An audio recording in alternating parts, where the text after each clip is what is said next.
Aujourd'hui, nous allons aborder une monnaie emblématique de la numismatique antique et romaine, l'as de Nîmes. On dit communément as de Nîmes, mais en réalité, il s'agit d'un dupondius de Nîmes qui avait la valeur de 2 as. Pour y voir plus clair, partons en -19 avant notre ère.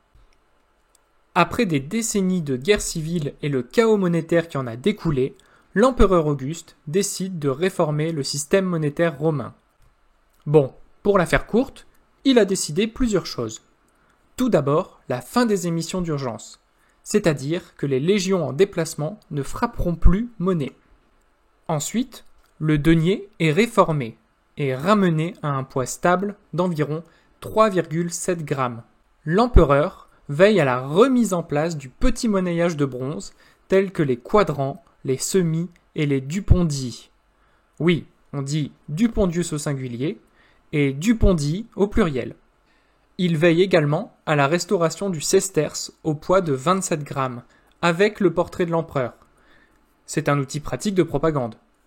Enfin, la répartition du pouvoir entre le princeps, c'est-à-dire le prince qui dirige, Auguste quoi, qui se charge des monnayages d'or et d'argent, tandis que le Sénat s'occupe du monnayage de bronze.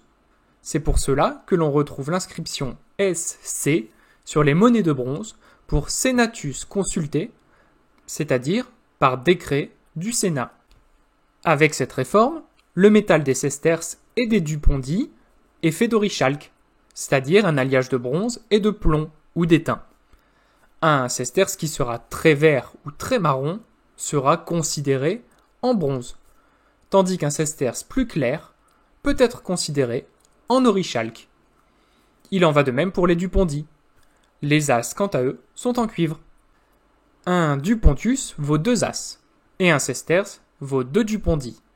Il faut donc 4 as pour avoir un sesterce. Plutôt simple. Mais revenons à nos moutons. Enfin là, à notre crocodile. Au droit, nous pouvons lire les inscriptions imp divi f pour imperator divi filius, c'est-à-dire imperator, fils du divin, appuyant par là sa filiation divine avec Jules César.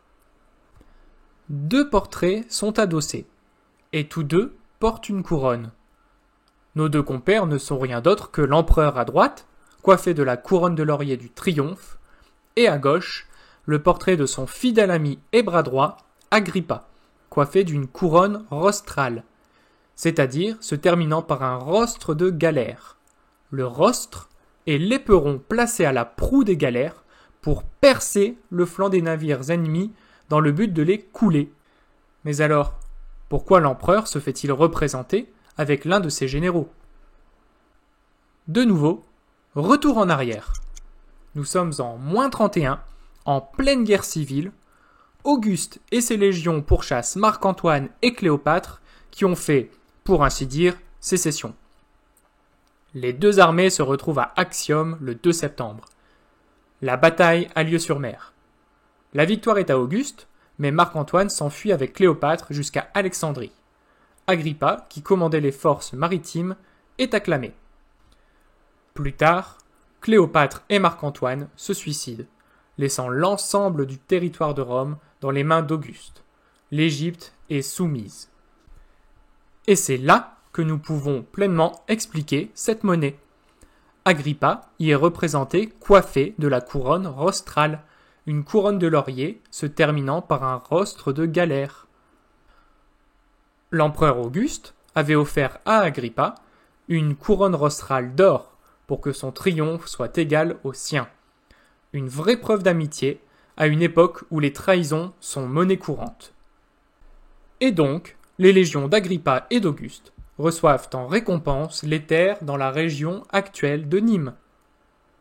Au revers, on peut y voir un crocodile enchaîné à un palmier. Le crocodile et le palmier sont les symboles de l'Égypte.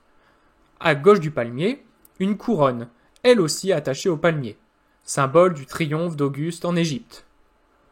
En légende, nous lisons Col Nem pour Colonia Nemosus, c'est-à-dire la colonie de Nîmes. Voici, par exemple, un dupondius de Nîmes coupé en 2. fraction valant un as. Il existe plusieurs types d'as de Nîmes, avec des variations de portraits et de revers, et il est très intéressant d'essayer de les rassembler. Aujourd'hui encore, le crocodile enchaîné à un palmier est toujours la représentation des armes de la ville de Nîmes. Pas mal, non? Autant vous dire que cette monnaie est un incontournable pour les numismates. Si vous souhaitez débuter une collection de monnaies romaines, le Dupondus de Nîmes semble tout trouver.